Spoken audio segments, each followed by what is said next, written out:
ఓం విఘ్నేశ్వరాయ నమ. శ్రీ వెంకటేశ్వర స్వామి వారి దివ్య చరిత్ర 21వ అధ్యాయము. శ్రీనివాసుడు ముఖంలో చిరునవ్వు చిందిస్తూ, మాత, ఈనాడు నీకొక రహస్యం చెప్పగలవాడను. పూర్వకాలంలో నేను శ్రీరామావతారం ధరించినప్పుడు నేను లేని సమయము చూసి రావణుడు సీతను ఎత్తుకుపోయాడు.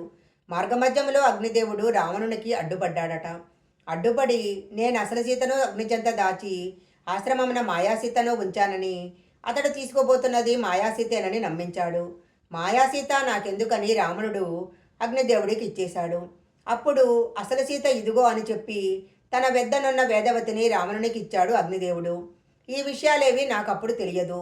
రావణుడిని నేను సంహరించిన తర్వాత సీతను ఒకవేళ లోకము శంకిస్తుందేమోనని అగ్ని ప్రవేశం చేయించాను. అప్పుడు అగ్నిదేవుడు వచ్చి విషయం చెప్పి వేదవతిని కూడా సీతాదేవితో పాటు ఏలుకోవలసిందని కోరాడు. అప్పుడు అతనితో నేను వేదవతిని కలియుగంలో వివాహమాడతానని మాట ఇచ్చి మాట ఇచ్చాను. ఆ వేదవతే ఈ పద్మావతి. అందువలన పద్మావతిని నేను వివాహం ఆడవలసి ఉంది అని వకుళాదేవితో వివరంగా చెప్పాడు. శృంగారవనంలో ఎప్పుడైతే పద్మావతి వేటగాని రూపంలో ఉన్న శ్రీనివాసుని చూసిందో అప్పటి నుంచి ఆమెకు అతని గురించిన ఆలోచనలే మనసులో మెదలటం మొదలుపెట్టాయి. కన్ను మూసినా తెరిచినా అతడే కనిపిస్తున్నాడు.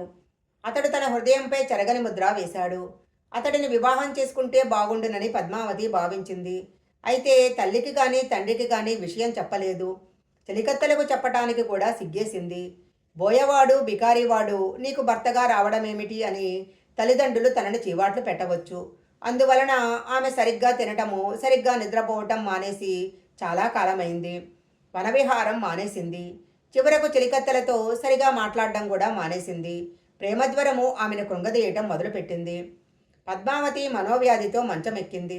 ఆకాశరాజు, ధరణీదేవి విప్రవర్యులచే పద్మావతి ఆరోగ్యానికి పూజలు, అభిషేకాలు జరిపించారు. రాజవైద్యులు కూడా వైద్యం చేశారు. ఏం చేయించినా ఆమె వ్యాధి మాత్రం కుదుటపడలేదు. పైగా ఆ వ్యాధి రోజుకారోజు పెరిగిపోసాగింది. ఇక్కడ పద్మావతి ఇలా ఉంటే అక్కడ శ్రీనివాసుడు కూడా నిద్రాహారాలు మాని కాలపరిణామం తెలియకుండా అదే పనిగా పద్మావతి గురించి ఆలోచించసాగాడు. శ్రీనివాసునికి దిగులు వకుళాదేవికి విచారానికి కారణమైంది. పరిష్కారం కోసం ఆలోచించసాగింది. శ్రీనివాసునితో ఆమె, నీ దిగులు చూస్తే నాకు మతిపోతుంది. ఆకాశరాజు గారి దగ్గరకు నేనే స్వయంగా వెళ్తాను. అన్నీ మాట్లాడి ఎలాగైనా నీ వివాహం జరిపించటానికి ప్రయత్నిస్తాను. శాయశక్తులా కృషి చేసి రాయబారం సాగించి వస్తాను. బాధపడకు అని నారాయణపురానికి బయలుదేరింది. పాపం వకుళాదేవి శ్రమపడి వెళుతుంది. కానీ ఆకాశరాజు వాళ్ళు అంగీకరిస్తారో లేదో.